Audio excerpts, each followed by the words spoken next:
Hi flowers, welcome back to my channel. Video को start करने से पहले अगर अभी तक आप में से किसी ने मेरे चैनल को सब्सक्राइब नहीं किया है तो प्लीज़ चैनल को सब्सक्राइब, वीडियो को लाइक और नीचे कमेंट करते हुए ज़रूर बताइएगा कि आज का ये पार्ट आप लोग कैसा लगा। तो चलिए हेट टू लव के नेक्स्ट पार्ट को स्टार्ट करते हैं। लास्ट पार्ट में हमने देखा था कि लगभग 1 महीने से भी ज़्यादा की ट्रेनिंग के बाद अब फाइनली विंग की टर्न आ ही चुकी थी जब वो अकेले किचन में ब्रेकफास्ट बनाने वाला था। लेकिन ये हमने कल देख ही लिया था कि इसने कैसा ब्रेकफास्ट बनाया था। लैन वांग जी किचन में एंटर करते ही ये सारे नज़ारे को देख भी चुका था और अपने मन ही मन में वो सोचने भी लगा था शायद ये उसी की गलती है जो कि उसने ये उम्मीद कर ली कि विंग कभी ये सब कुछ कर सकता है।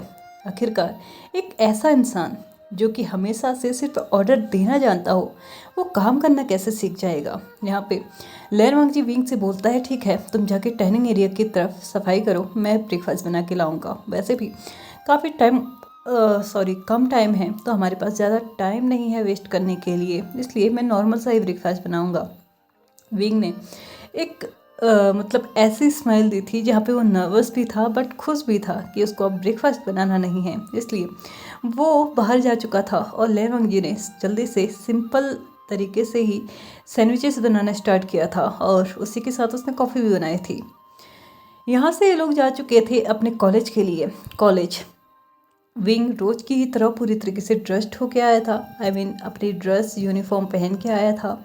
लैन वांग जी के साथ क्लासेस भी ले रहा था और यहाँ से जाने के बाद वो ऑफिस भी गए थे। लेकिन लैन वांग जी थोड़ा सा अपने हेल्थ को लेके आज थोड़ा सा वीक फील कर रहा था, जिसकी वजह से उसने सोचा कि वो जल्दी घर चले जाएगा, इसलिए वो लगभग 4 बजे ही आज घर चले गया था। लेकिन वो घर जाके और भी ज़्यादा सरप्राइज हो चुका था जब उसने देखा कि उसके घर जब वो पहुंचा था ना, वैसे ही उसके पेरेंट्स भी घर पहुंचे थे। हाँ, लैन वांग जी अब जब घर पहुंचता है वो देखता है कि दरवाजे पे ऑलमोस्ट उसके पेरेंट्स हैं जो कि दरवाजे को ओपन करने ही वाले हैं। जब उसने अपने पेरेंट्स को अंदर जाते हुए देखा, उसने पूरे घर को जो स्कैन करके अपने माइंड में रखा था ना, उसको दोबारा से याद करता है कि क्या रूम के विंग के रूम के बाहर विंग के कोई सामान पड़े हुए हैं।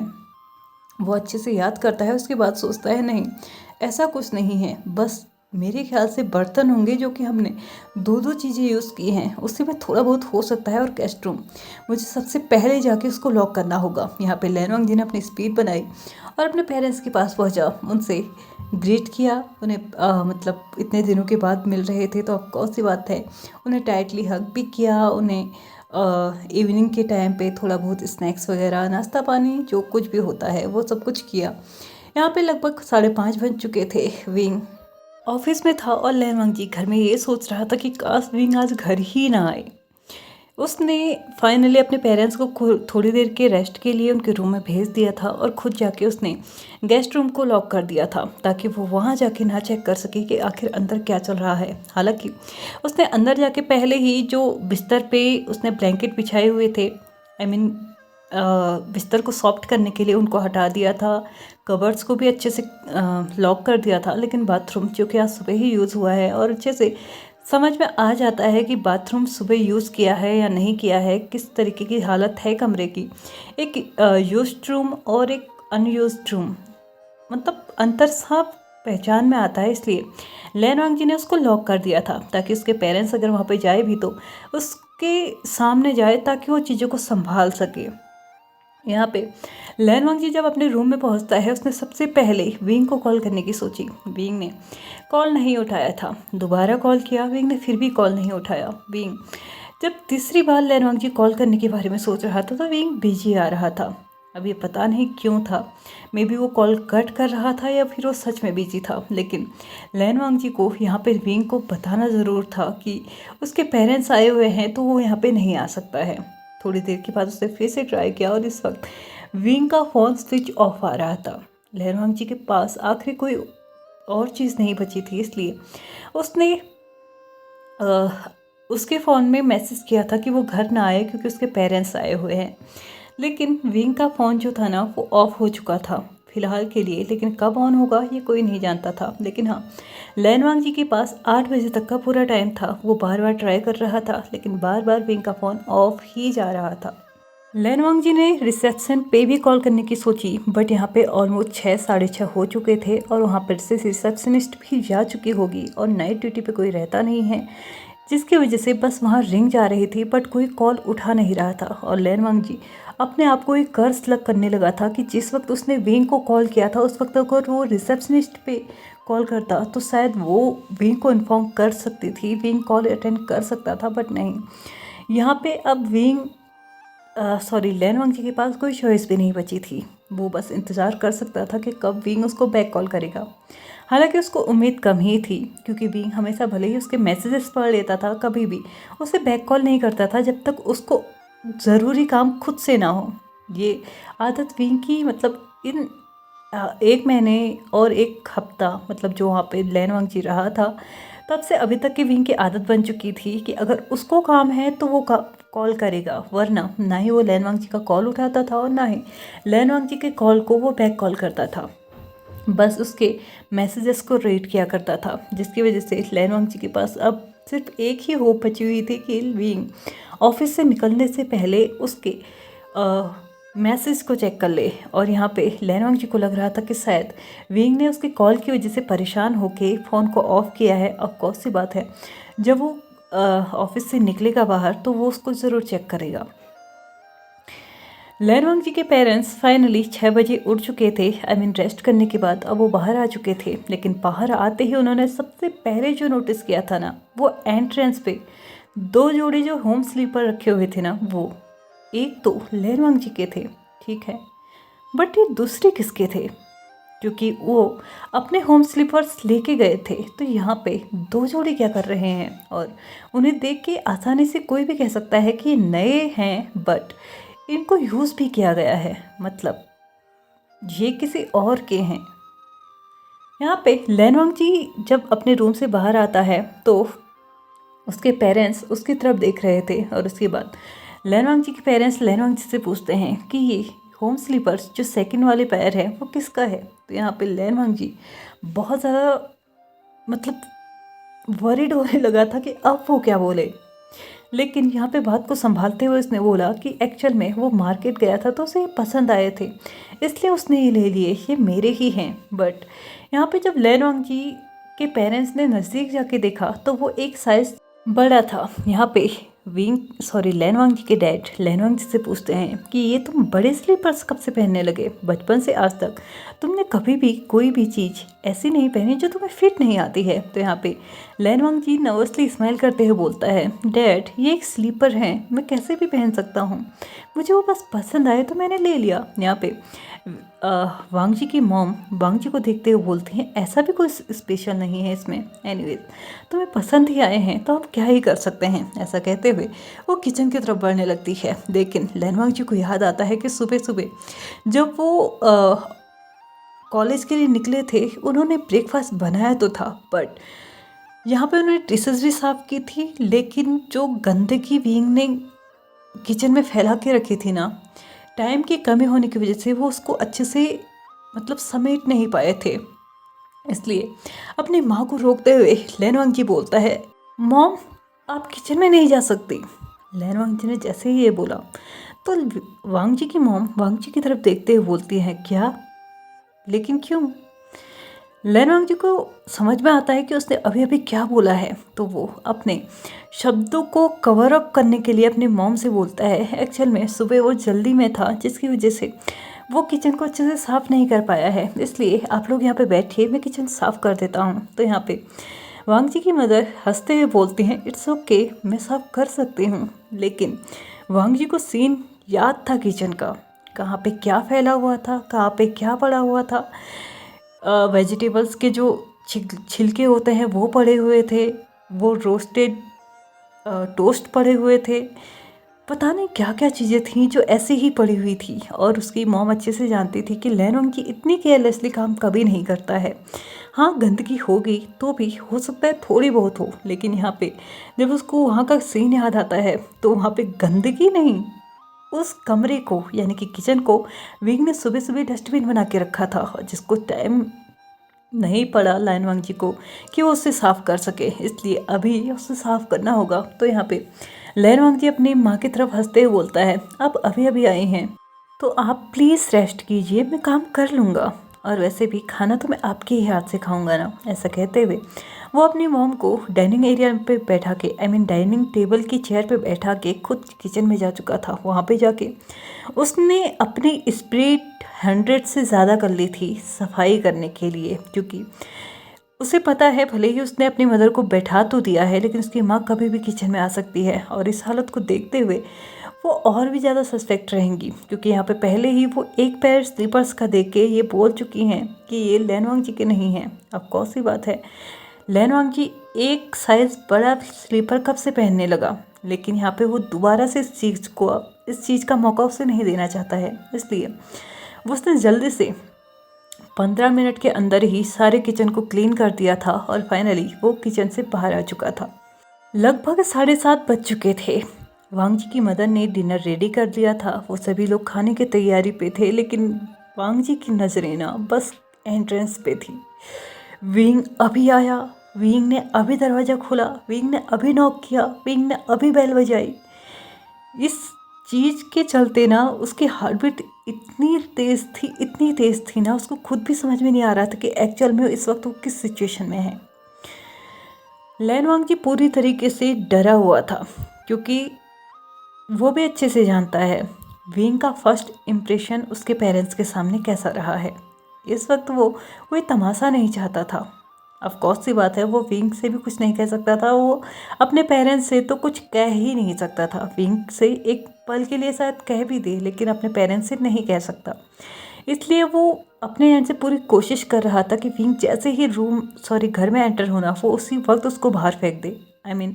उसी वक्त उसे घर से बाहर भेज दे, ताकि वो घर के अंदर ना आ सके। उन सभी लोगों ने डिनर कर लिया था, सभी लोग अब हॉल में बैठे हुए थे, अपना क्वालिटी टाइम स्पेंड कर रहे थे। लैनवांग जी किचन में था, क्योंकि अभी उन सभी को बहुत ज़्यादा मन कर रहा था कि कुछ ठंडा खाए, इसलिए वो फ्रिज से उन सभी के लिए आइसक्रीम्स लेने गया था। बट शायद ये किस्मत थी या कोइंसिडेंस, जब तक लैनवांग जी वापस आ पाता तब तक विंग घर में एंटर कर चुका था।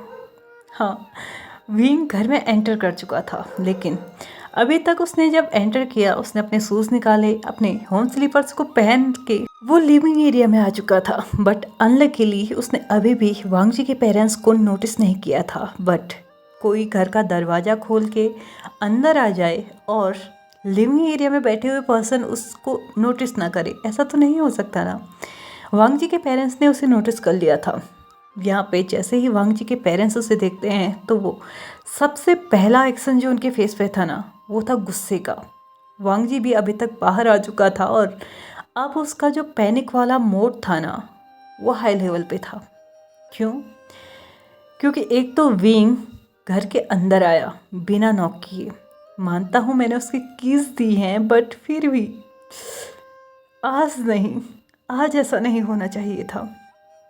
सेकंड, आया तो आया, और दिन वो मैनरलेसली शूज़ के साथ ही अंदर घुसता था, बट आज उसने एंट्रेंस पे ही शूज़ चेंज किए हैं और होम स्लीपर्स पे आया है।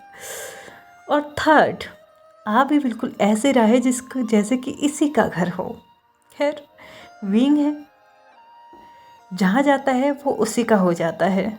ऑफ कोर्स सी बात है, वांग जी का भी घर उसका हो ही चुका है, लेकिन ये और दिन से आज कुछ अलग बिहेव क्यों कर रहा है, ये सारी चीज़ें वांग जी के माइंड में चल रही थी।